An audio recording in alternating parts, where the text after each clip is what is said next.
In the beginning, you are unconsciously incompetent, meaning you don't know what you don't know, which is why it's nice to be at the fucking office, because you will hear things that you haven't heard before and say, oh, I don't know what that is. Now I need to figure it out. The Dunning-Kruger Effect is the cognitive bias whereby people with a low ability at a task overestimate their ability. As more knowledge is learned, it is learned that there is a massive amount of previously unknown information that yet stands to be learned. Didn't understand that because you don't understand words? That's fine. I'll show you the chart. Right. This is how we learn, guys. You knew it something. You're a new real estate agent. You say, you know what? It can't be that hard. There's a bunch of dummies on TV making money. They don't know shit. A certain guy was a hand model, and now he's $1 million lister. All right? When you are new at something, you know very little. But your confidence is high, right? Because you don't realize how difficult it is. You overestimate your ability. You underestimate the complexity. You're at the peak of Mount Stupid. As you learn a little bit more, you also learn that you don't know shit.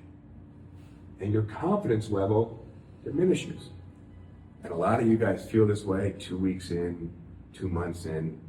Okay, you go, this is way more. I don't even know what I'm doing today. I'm answering emails or something. What I don't like. Nothing's changing. Okay, you have to continue to learn and build your knowledge so your confidence goes back up. Your confidence goes back up. We call that the slope of enlightenment. And then you reach the plateau of sustainability where you're able to do this with your eyes closed.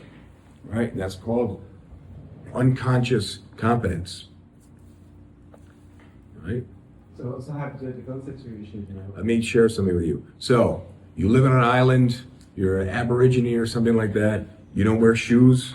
Somebody asks you if you know how to tie shoes, you have unconscious incompetence, meaning you're not aware that you are incompetent because you don't even know what shoes are.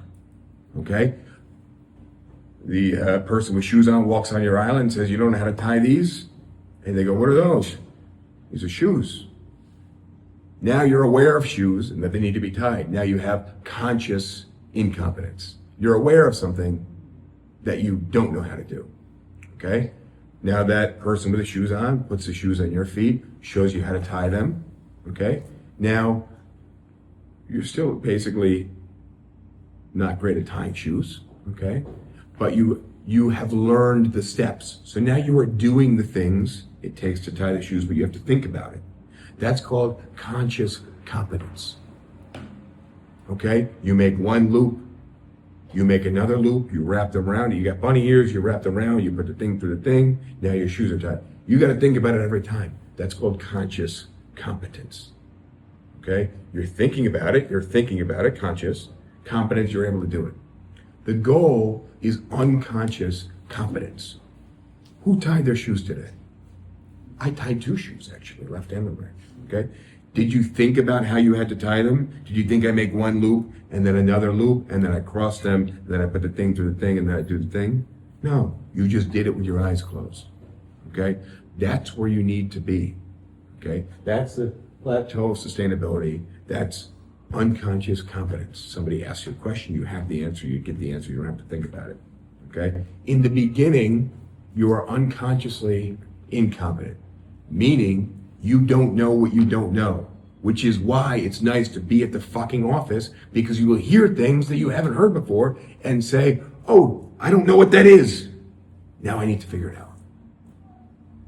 That's the benefit of being in the office. Okay? Then you learn about it. And then you become an expert in it. Okay? But you need the exposure. You need that person to walk upon your island with the shoes and you say, what are those? We're all on the same page here? Cool. Let's move on.